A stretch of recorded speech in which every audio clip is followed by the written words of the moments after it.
Chers amis, frères et sœurs, bonjour. Avec toujours le même plaisir, la même joie, je me retrouve devant vous pour vous présenter cette merveilleuse parole, la parole du lundi.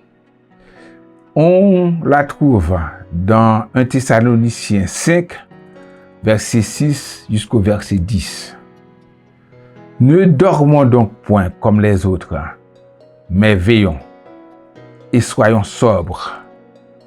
Car ceux qui dorment la nuit, et ceux qui s'enivrent la nuit.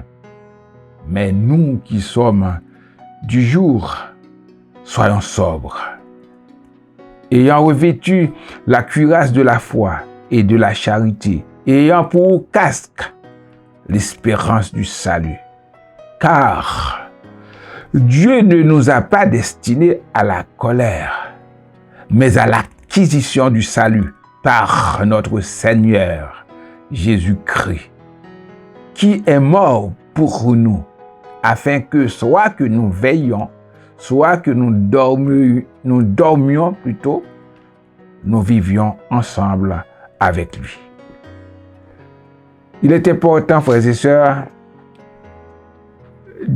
pour nous qui sommes chrétiens, d'être toujours en état de veille, de ne pas nous laisser emporter par le sommeil. Quand on dit le sommeil ici, c'est pas physique, mais spirituel. C'est quand on vit dans les ténèbres du dehors, quand on vit dans la convoitise de ce monde, quand on se laisse aller dans les péchés du monde.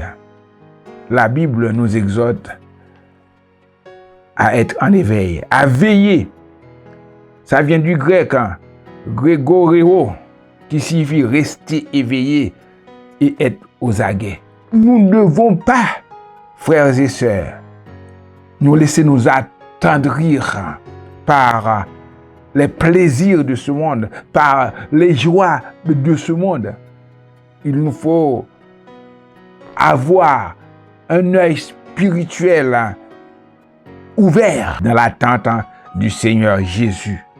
Il nous faut nous préparer pour ne pas tomber sous la colère de Dieu. Nous préparer, c'est ne pas vivre dans la perversion de ce monde. C'est là qu'on s'enivre.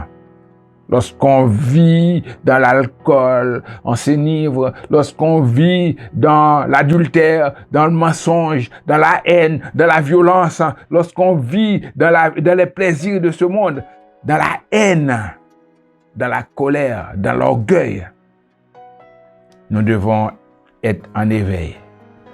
Il nous dit, il faut être sobre.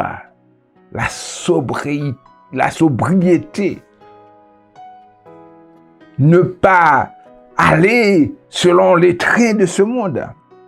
Ne pas vivre selon les plaisirs du monde. Être sobre. Mais plutôt, il faut avoir la foi comme cuirasse, comme protection. Et la charité. Il faut avoir le casque du salut. Ce sont les armes qui sont décrites dans Éphésiens chapitre 6. Et lorsqu'on a ces choses-là, on est sûr d'obtenir la vie éternelle.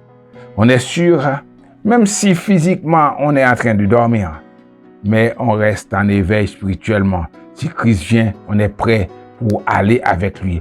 Parce qu'il est en nous, il vit en nous et nous vivons par lui.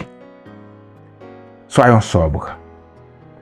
Restons éveillés pour le retour de Christ. Que Dieu vous bénisse.